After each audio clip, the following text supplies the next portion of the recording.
If I told you that we are going to have proof of intelligent alien life within the next 12 years, proof that we are not alone in the universe, why would you believe me? It's a bold claim to make, and it's a specific claim too. But first, I'm not the one making it. This idea that we will have certainty of intelligent life by 2035 or sooner isn't coming from me or some obscure corner of the web or your slightly crazy uncle who's been obsessed with UFOs since the 70s. This claim is rooted in science, in reality, and in this episode, you'll hear it for yourself. And make out a small beam of light against the mirror.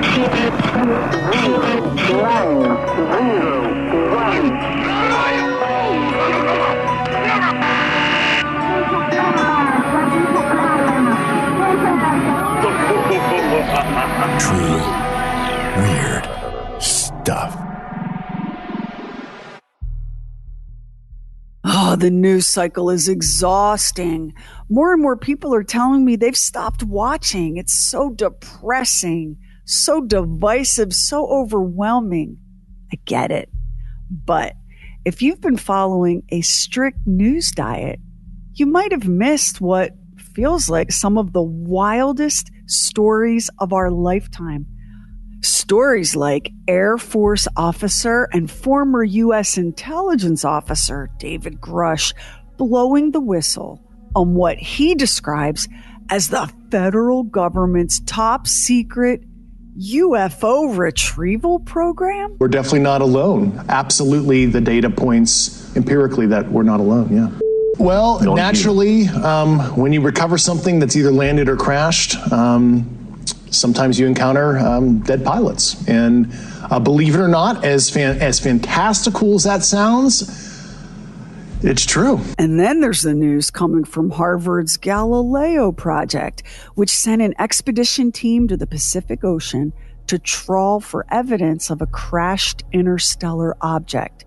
Using magnets, the team, led by Harvard astronomer Avi Loeb, found bits of wire, tiny aluminum shards, and metallic spherules, whose composition suggests an unearthly origin? Amazingly enough, we found basically what is called the spherules. These are particles that are spherical, perfect spheres made of metal, and we can put them into what is called an X-ray fluorescence analyzer that allows us to infer the composition. And the composition appears to be different than commercial metals that we use here on Earth, anything that humans produce. But it's also different from asteroids, from rocks that previously were analyzed. And that makes, first of all, it implies that perhaps indeed it originated from a completely different environment, and moreover, perhaps it was manufactured in an artificial way. And in case you're thinking, oh Lord, here comes some fringy UFO kook stuff, think again. The story has moved beyond us #UFO Twitter followers right on into the mainstream. Take Senator Marco Rubio, who has long advocated for transparency on the whole UFO, UAP, are we alone situation. He recently told News Nation that others in the intelligence community have come forward with first-hand accounts of UFO hardware? Or have first-hand knowledge or first-hand claims of certain things. Some are public figures, and you've heard from them in the past. Others have not shared publicly. And so we're trying to gather as much of that information as we can. And the reason why I'm being cautious, not trying to be evasive, but I am trying to be protective of these people. Some of these people still work in the government. And frankly, a lot of them are very fearful of their jobs, fearful of their clearances, fearful of their career. And some, frankly, are fearful of harm coming to them. What is happening? UFOs and aliens and anything connected to either has pretty much been considered territory for kooks my whole life.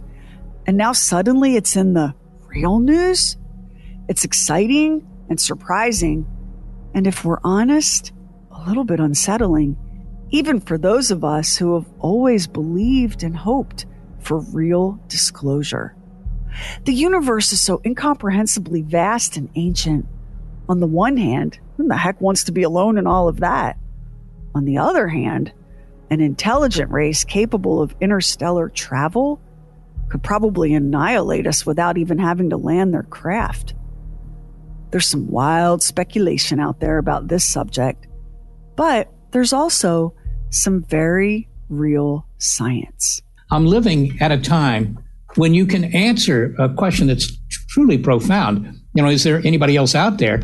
You can actually try and answer that, and there's some chance that you will. The fact that I think we will do it before 2035 or thereabouts is only because by that point, the number of star systems that SETI scientists have actually tried to eavesdrop on is about 1 million.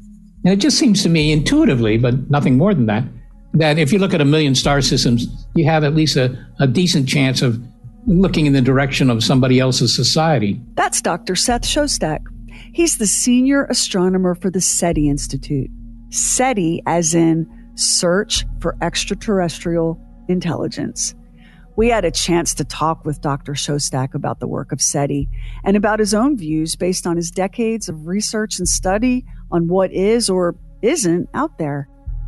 And as someone who tunnels around in the UFO Twitter rabbit hole for funsies, I know how easy it is to get caught up in the woo of all of it.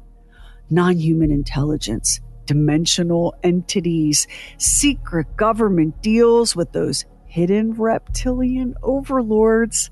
I love all of it, but I love the science too. So let's look at the science behind SETI, and let's find out why Dr. Shostak says with such casual conviction that we'll know by 2035 that we aren't alone in the universe. SETI, the search for extraterrestrial intelligence. That's us, humanity, doing the searching. Radio astronomy, what is it exactly? And what is it a radio telescope can see? Well, radio telescopes are actually not so different from the mirror and lens telescopes that everybody knows about, right? Except instead of gathering light, we've got to gather radio waves, which are light. Light is radio waves. Radio waves are light. And they're just, if you will, different colors. They're different frequencies. So radio telescopes, and there are plenty of them around, radio telescopes just look like big antennas. And they look like that because they actually are big antennas. So we use these big antennas. We point them at the sky. We point them in the directions of, say, some nearby star, and hope that that star has planets on which there are maybe some aliens that are on the air, and we could eavesdrop on them. So we're eavesdropping on what exactly? Our own solar system? Our galaxy? The whole universe? Well, as they say on Star Trek, space is big, really big. And that means that there's just a lot of places where, you might find aliens, right? The Milky Way galaxy, that's the galaxy we live in, has, several hundred billion star systems, several hundred billion with a B. So that's a big number already. And it turns out that, maybe 10% of those star systems, maybe it's between about 5 and 10% of those star systems will have a planet that's about the same size as the Earth and also about this same distance from its home star as we are from the sun. So, you can have oceans that aren't permanently frozen or that don't just boil away. So, that's still a big number. It means the number of cousins of Earth in our in the visible world, just in our galaxy, start there. The number of planets that might be, as I say, cousins of Earth, that's already measured in the tens of millions. And we can see 200 billion other galaxies, right?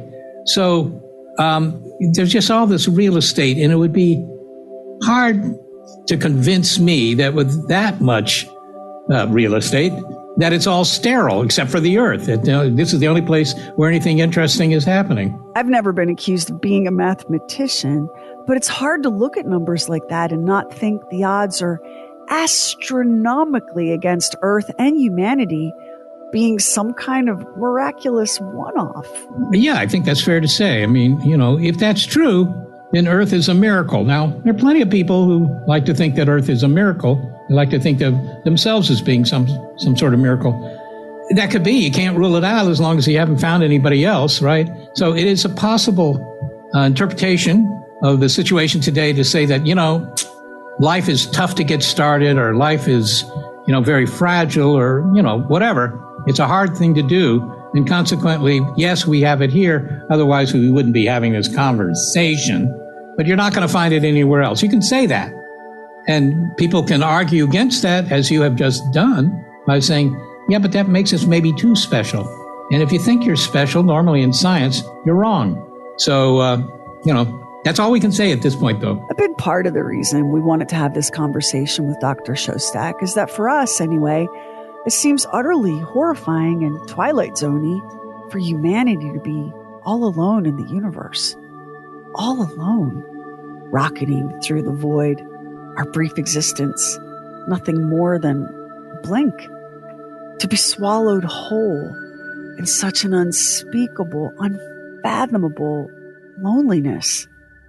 Pop culture has stepped up to fill that bottomless darkness with little gray beings and flying saucers and terrifying death lasers, or on the occasional good day, helpful alien ambassadors landing on the White House lawn, bringing gifts like unlimited clean energy and the cures for disease, which is wishful thinking, right? Isn't it more plausible that any off-world life form paying us a visit might just be an intelligence so staggering and, well, here's the perfect word, alien, that we'd struggle to even comprehend it? Yeah, well, we've been indoctrinated by what you see on TV and in the movies, that the aliens are indeed very anthropomorphic. They look kind of like us. I mean, you wouldn't want your sister to date any of them because they're clearly alien. But on the other hand, they're not that alien, right? They don't look like typewriters or bicycles or anything like that. They kind of look like, us, sort of. But that's all fiction. I mean, remember 66 million years ago, I'm old enough to remember that. 66 million years ago, the dinosaurs were wiped out by a big rock that crashed into the Yucatan. Not only the dinosaurs, but something like 2/3 of all other species were wiped out too. Now, if that rock had arrived in the vicinity of Earth, 20 minutes earlier, it would have sailed right by our planet, and the dinosaurs would be still, be living, in New Jersey today, right? The dinosaurs were not a failure. They didn't die because they weren't good enough to survive. They were killed by this rock. So, history could be quite different. We wouldn't be having this conversation, right? Because didn't it take the meteor and the extinction of the dinosaurs to kind of pave the way for smaller mammals to have a reasonable shot? And eventually us, right? Yeah. That's a general interpretation. Look, when you clean the slate, there's plenty of room to, practice with a piece of chalk on some new content. And that's really what happened on Earth. I mean, 2/3 of all species gone away. Hey, there's plenty of stuff, or plenty of room, anyhow, for the species that remain to do their thing and eventually evolve into things that we consider more interesting. Now, I promised myself that I would not try to get the actual Seth Shostak to speculate about aliens, but I could not help it. I just had to ask, so I did. What's the big picture view at SETI about who or what else might be out there? Are we thinking along the lines of sci-fi and Star Trek? Anthropomorphic beings? Or looking at the rapid progression of our own technology and factoring in the challenges of interstellar travel, are we thinking robotics, artificial intelligence? Surely an advanced species has gotten beyond the meat suit we're all wearing. So what is it that scientists at SETI think? Well, to be honest, I don't know that many, indeed any of my colleagues ever think about that. They're just worried about how to improve the experiment. They don't care who's behind the microphone, if you will. But I agree with you 100%. I think that, we're just inventing our own successors now in this century, where we make machines, artificial intelligence, which of course has been in the news a lot recently, that we're inventing machines that have the same cognitive abilities as your next door neighbor. And that means that whatever job your next door neighbor has, at least if it involves, thinking about something, sitting behind a desk and typing on a keyboard, those are all things that the machines will be able to do by mid-century. And, they can improve themselves. We have a hard time improving ourselves. I've asked my brother to improve himself for many, many years. He's not been able to do that. But machines can. They can add on more memory, more, computational capability and so forth. So I think you're right. It's probably safe to say that the aliens that we're likely to discover are machines. They're not soft, squishy types. Well, of course, we don't know, right? We don't know. But the idea that the aliens, climb into a spacecraft and then just zip off to our solar system, which might be tens of light years away from wherever their home is, if not hundreds, that's a really tough thing to do. I mean, you should keep in mind that even our fastest rockets, like the one that we sent by Pluto, the New Horizons spacecraft, that took like a decade to get to Pluto. And Pluto's in our solar system, after all. So if you want to go to the stars, you can't just call up Scotty in the engine room and tell him to put the pedal to the metal. I mean, our best rockets go like 10 miles a second, which is, maybe okay if you're trying to go to Richmond, but it's not clear why you'd want to do that. But, 10 miles a second is what our rockets can do. That would take 75,000 years to get to the nearest other star. So the aliens, if they're really gallivanting around the cosmos, they have to have technologies that's considerably in advance of our own, or they're machines, as you've suggested. And I think that that's right, that, we're only here to invent our successors here on Earth, and they won't be, humans with no hair and no sense of humor, no clothes, no pets, no names. We're here to invent thinking machines. And we're probably going to do that in this century. We already have machines like ChatGPT and so forth that can write a credible essay for your English class. But, what are the capabilities of machines like that by mid-century, let alone the beginning of the 22nd century? Those machines will be a lot smarter than humans. They'll be able to, do their own thing. And presumably some aliens have long ago reached this level of synthetic intelligence. And the idea that you need a squishy bag of meat, as you say, to host intelligence will seem very quaint. And I wondered what an astronomer thinks about a headline like this. Pentagon official co-writes paper saying there's an alien mothership in our solar system releasing probes like dandelion seeds. So I asked Dr. Shostak if he rolls his eyes at this or laughs, or does it have some legitimacy? And I found his answer very interesting, because I'm so used to mockery and debunking when it comes to this subject. And that's not what we got. Well, it's hard to argue against it because, of course, we don't know. I grew up 2 miles from the Pentagon, actually, and most of the people I knew in school, their fathers, it was mostly the fathers worked at the Pentagon. My father worked at the Department of Defense. So, they don't usually say very many things that are just totally nutty. But, look, it's a possibility. All we can say is, doesn't seem likely to me. That's my opinion. But it's only an opinion. Then we got to talking about Oumuamua, our solar system's first known interstellar visitor. It's moved on now, sailing past Neptune on its way to, well, who knows?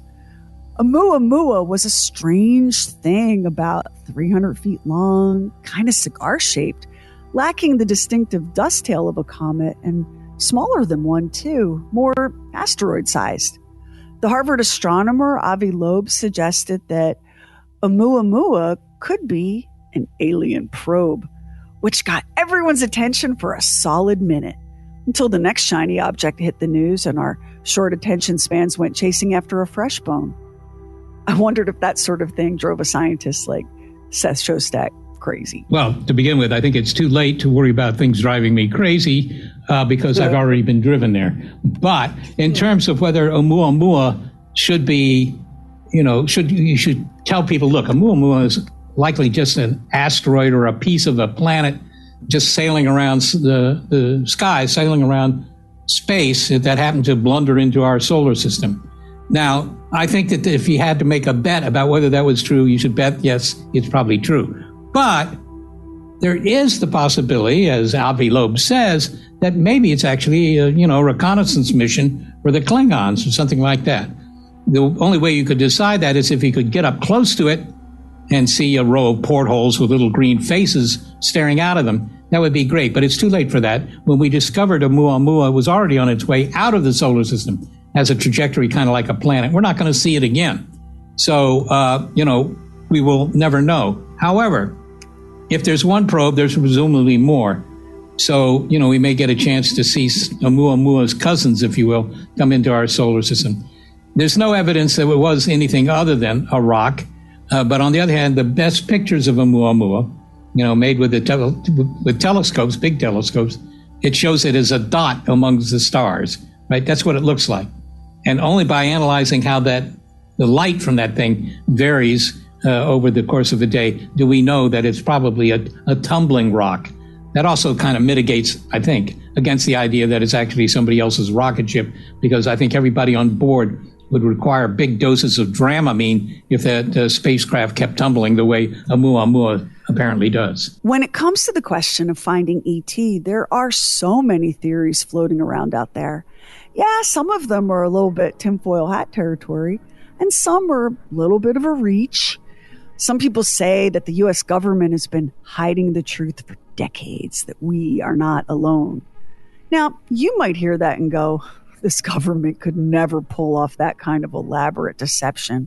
Look how gridlocked and sloppy it is.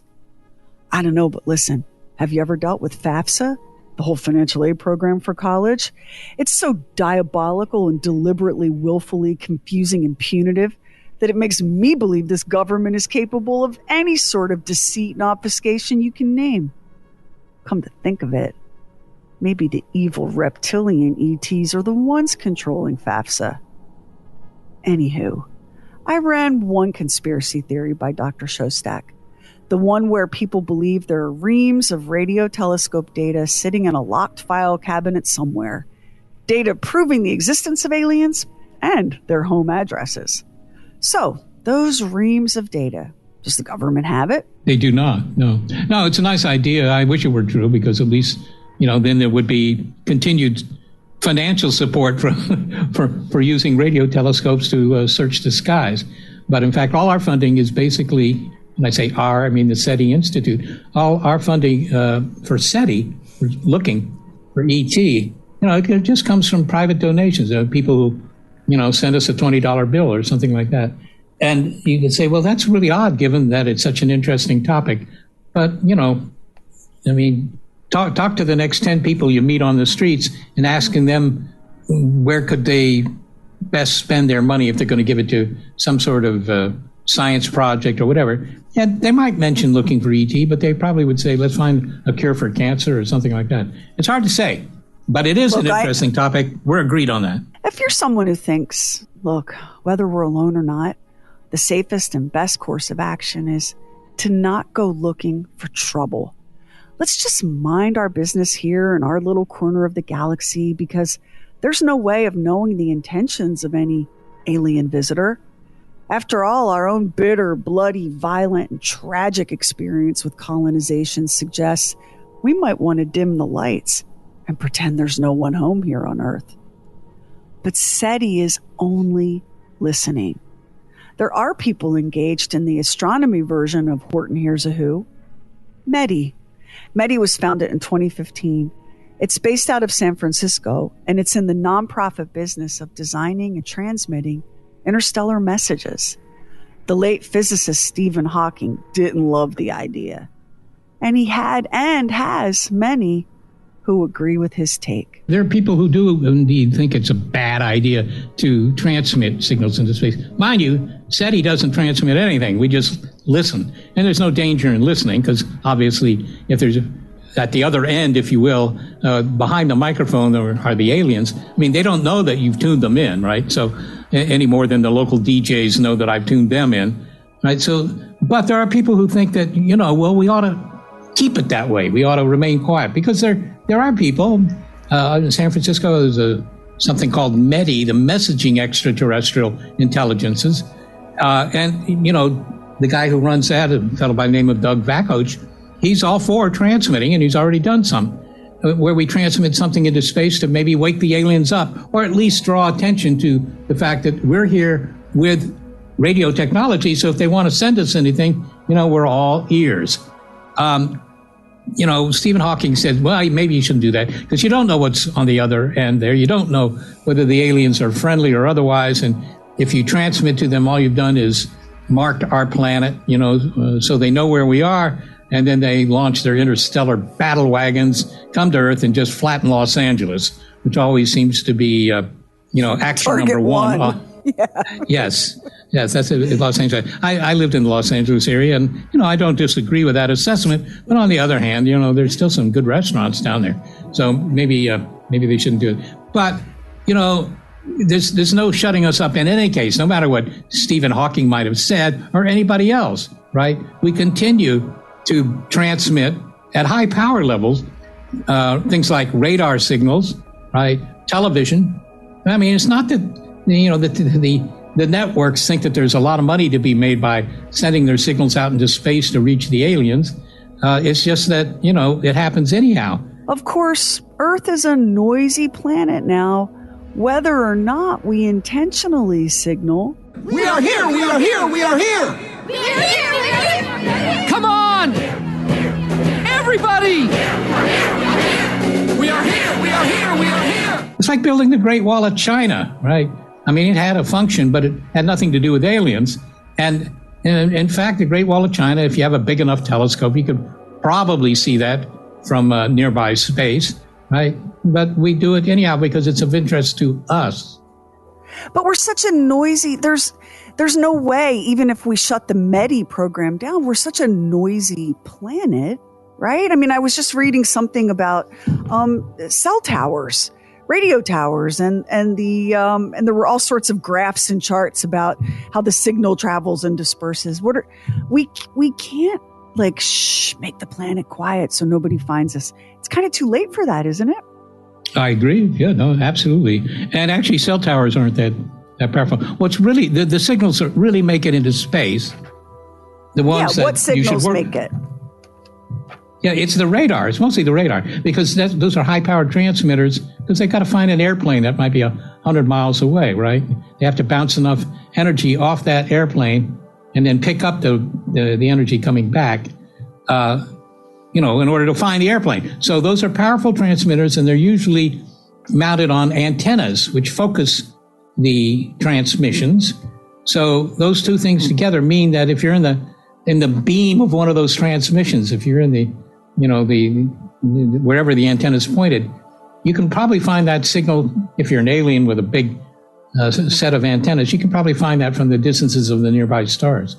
So that's what we're doing. We're making ourselves known. And like you say, I think it's not something we're going to stop. I mean, it's too useful to us to make sure that you don't crash at the local airport coming back from vacation. As fun as it is to guess and try to imagine all of the unknowns, the knowns are pretty thrilling. I mean, to begin with, we continue to look for some examples of life that's not on the Earth.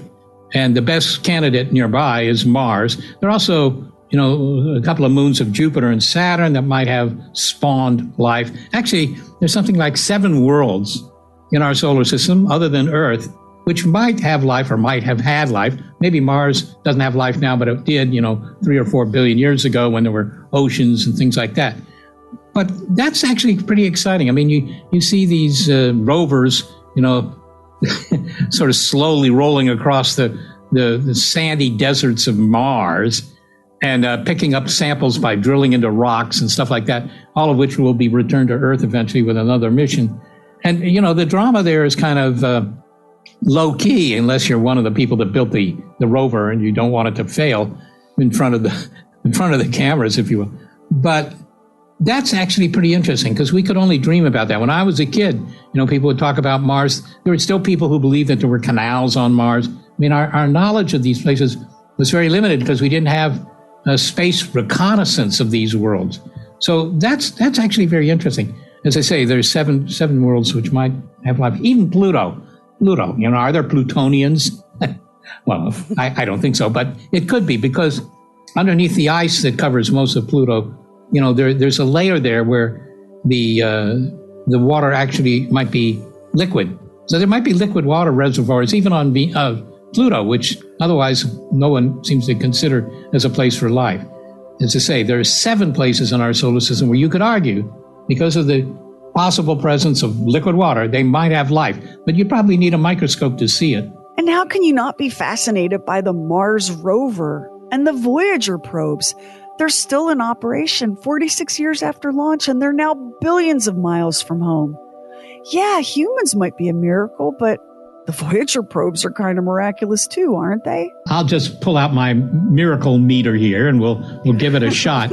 I mean, they are pretty good. I tell you, the thing that encourages me the most is what you just said, that they usually last years longer than their intended lifetimes. And, when I look around at the products that America still makes, not all of that stuff is very good quality, but these rovers are. So there's encouragement in that.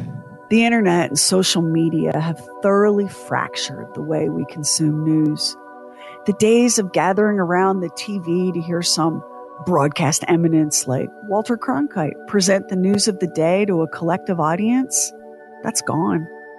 Our experience of the news, like our experience of almost everything else, is shaped by algorithms harvesting data on what we click on and for how long. That's why my newsfeed is choked with Prince William and Prince Harry drama, while my husband's newsfeed is chock full of college sports pundits predicting a 3rd national championship for the mighty Georgia Bulldogs. And somewhere in all of that noise was a story out of the University of California predicting contact with an intelligent alien species by the middle of this century. For real? For real. I bet everybody in audiences where I am a speaker, I bet them all a cup of Starbucks that we'll find ET by, basically 2035. Now, that's a strong statement because it isn't just finding life.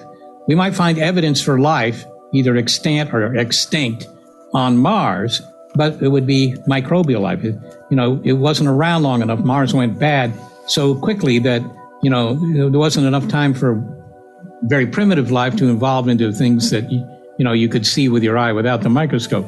So, the kind of life that you think about, the kind of intelligent life that you see on the streets of Chicago or whatever, right? You're not going to find that on these worlds. When I say these worlds, I mean the 7 places in our solar system. Right. And that's indeed why we look for ET much farther away, because, the neighborhood is maybe not sterile, but the life on it is about the same level as the pond scum in your bathtub.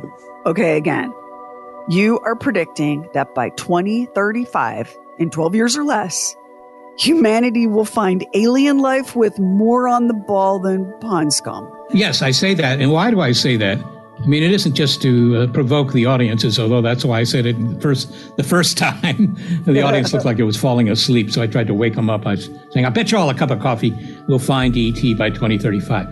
It isn't totally, fiction to have said that, because if you look at the speed of the searches for signals from some other world, they are, the speed of those searches is going up very rapidly. In fact, it goes up exponentially, a heavily overused word, but it does. And the reason is something called Moore's Law, which everybody here in the Silicon Valley knows, including Gordon Moore. It's simply that the speed of computers, if you will, doubles about every 2 years, right? And that's actually an economic law of the Silicon Valley, because otherwise you're not going to replace the computer you bought 5 years ago, because it, still works perfectly good, except that the computer you can buy now is many times faster, and that might be important to you. So it's on that basis that I think that we might very well find evidence, not just of life, but of intelligent life, by the mid part of the next decade. That's a pretty jaw-dropping statement for this girl. I've only been waiting my whole life for it to happen. I wondered if Dr. Shostak thought that any alien civilization we encounter would have to be considerably older and more advanced than our own. After all, we're babies who've only just figured out how to escape our own planet's gravity to even get into space, right? Well, yeah, encounter. It depends on what your definition of that verb is, because I don't know that we're going to meet them face to face. That involves rockets and things like that, which, aren't very fast. But picking up a signal could happen tonight, right? And so if we pick up a signal, it's a safe bet that they're at least as technically advanced as we are. We're not broadcasting very strong signals into space.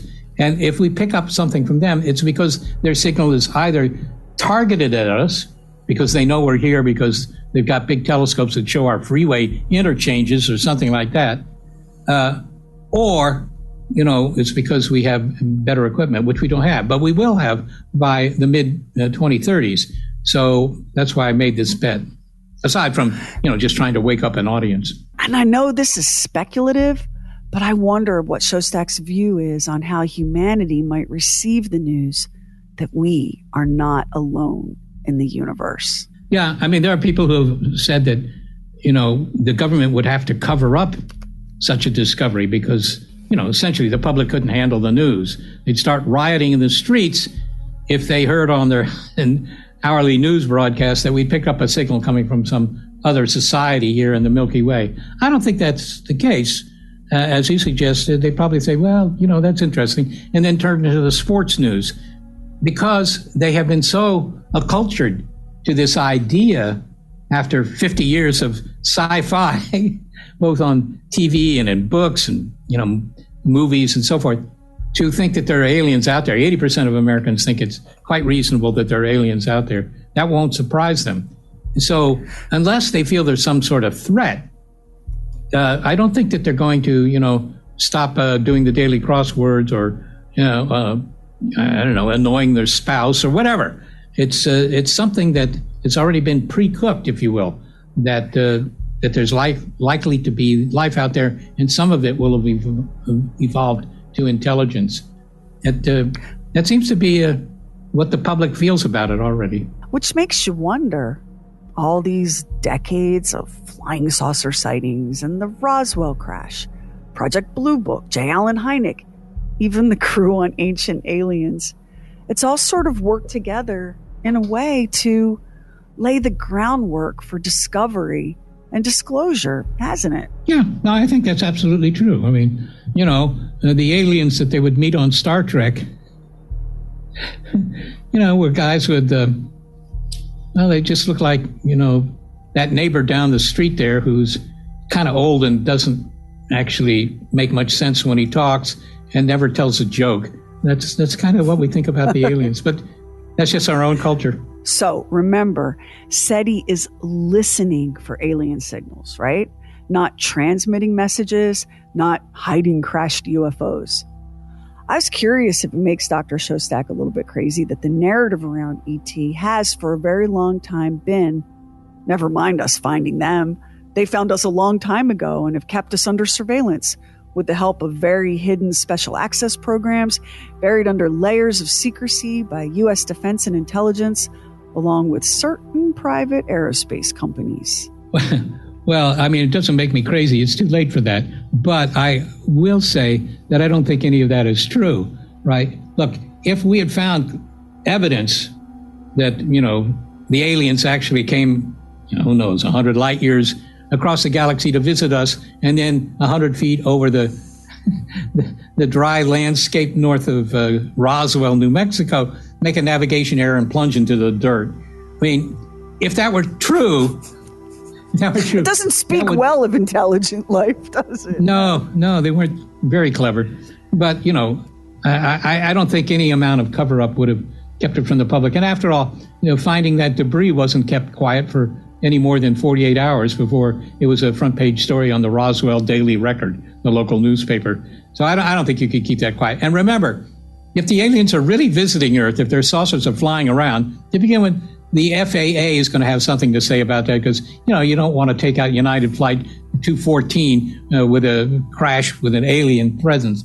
We would know that we have thousands of satellites orbiting the Earth, right, of which several thousand are actually operational. And, they're basically making photographs of the Earth, most of them. They're making photographs of the Earth all the time. And, if we were really being visited, you would see the visitors. If we are being visited by aliens, if they really are here on Earth, all you can say is they're the best house guests ever, because they don't do anything. They don't kill people. They don't, they really don't abduct people out of their homes for unauthorized sex experiments or anything like that. They don't do anything except appear in the checkout line press. Dr. Shostak has his own experiences that, for him, argue against the possibility of keeping a discovery of the magnitude of intelligent alien life any kind of a secret. Yeah, well, that was the late summer of 1997, as I recall. And,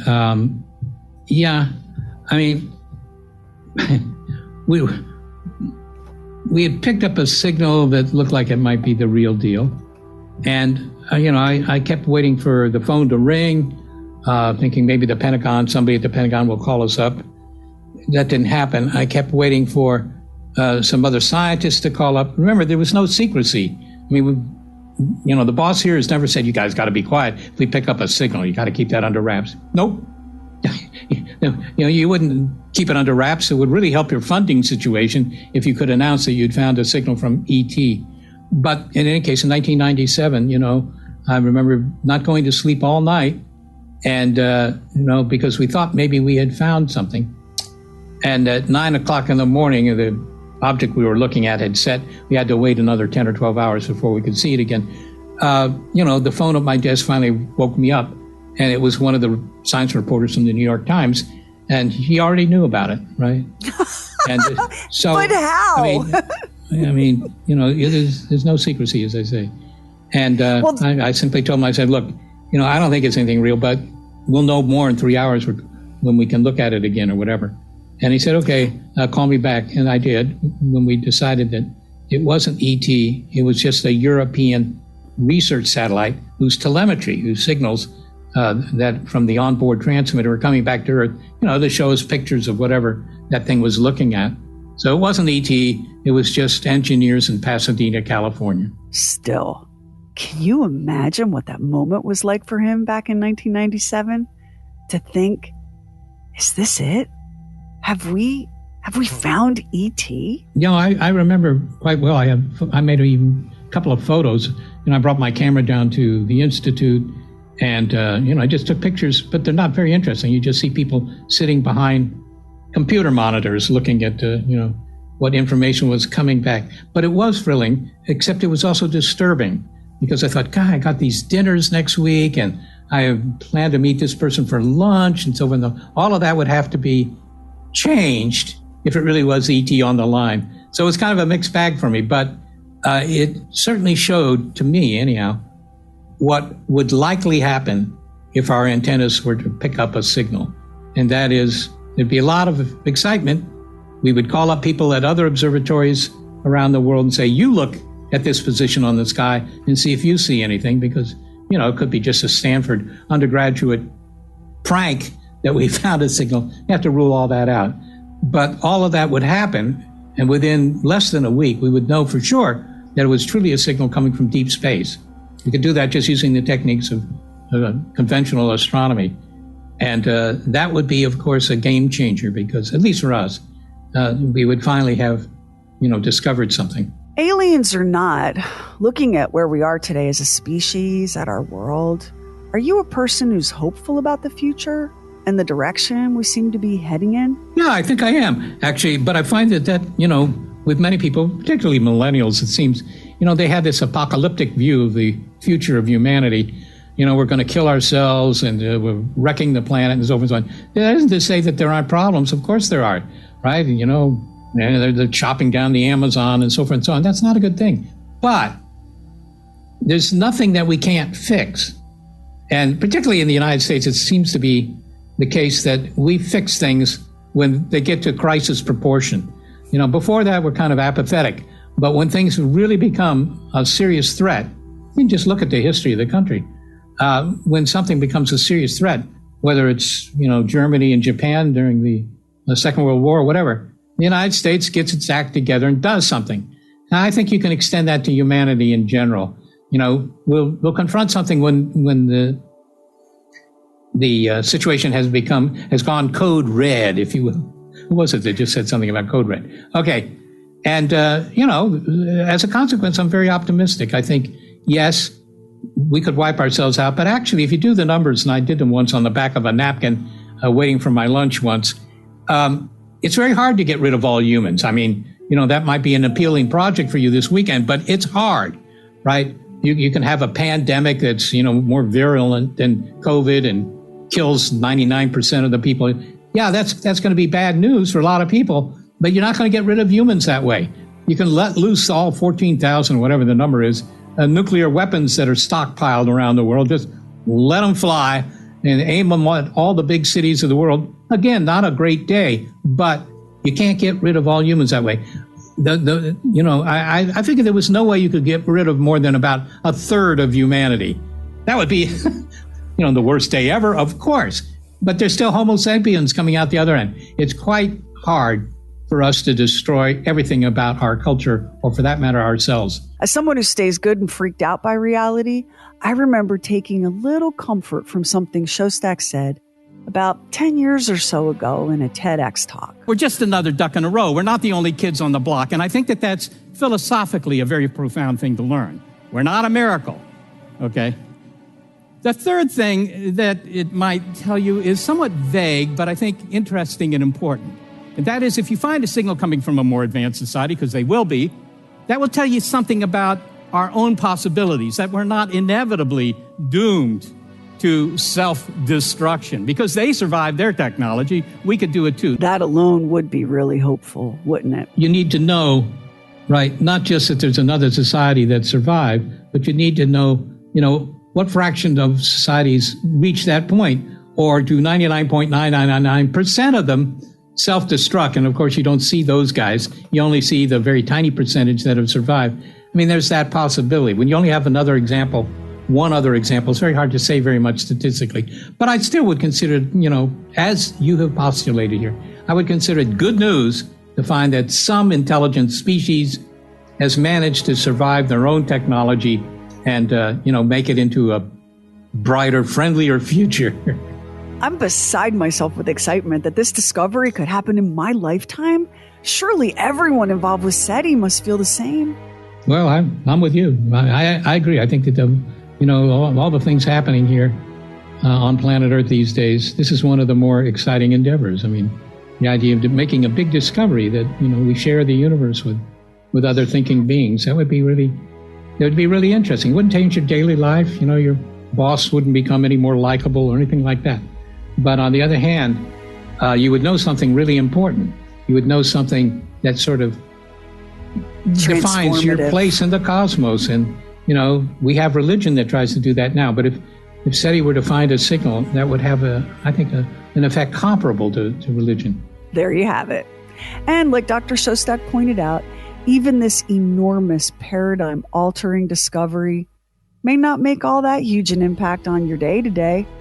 We all still have to figure out what's for dinner and why the dog is barking and whether or not that couple on beachfront bargain hunt will ever succeed in finding a place with an ocean view and lots of room to entertain. Humans have always looked to the heavens for signs and omens and answers. And maybe tonight you'll go outside and look up. Maybe with awe or maybe with trepidation, because answers are coming 2035 or sooner. And that's just around the corner.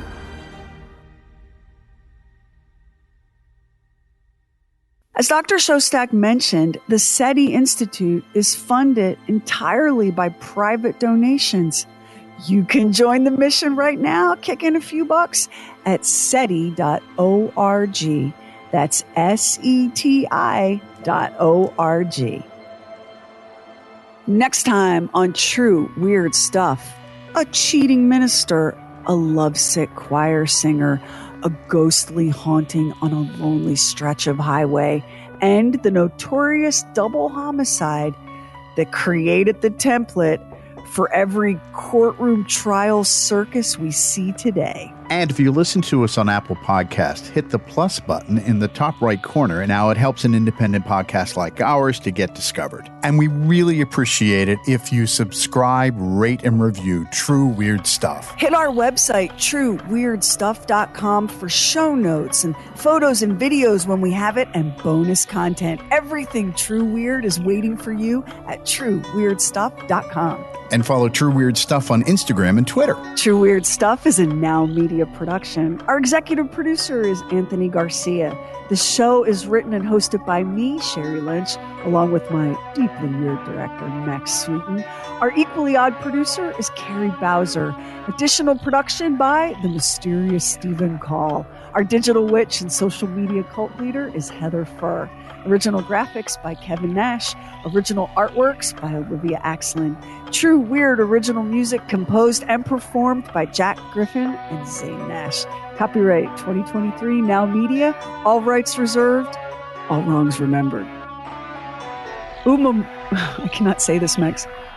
Amua.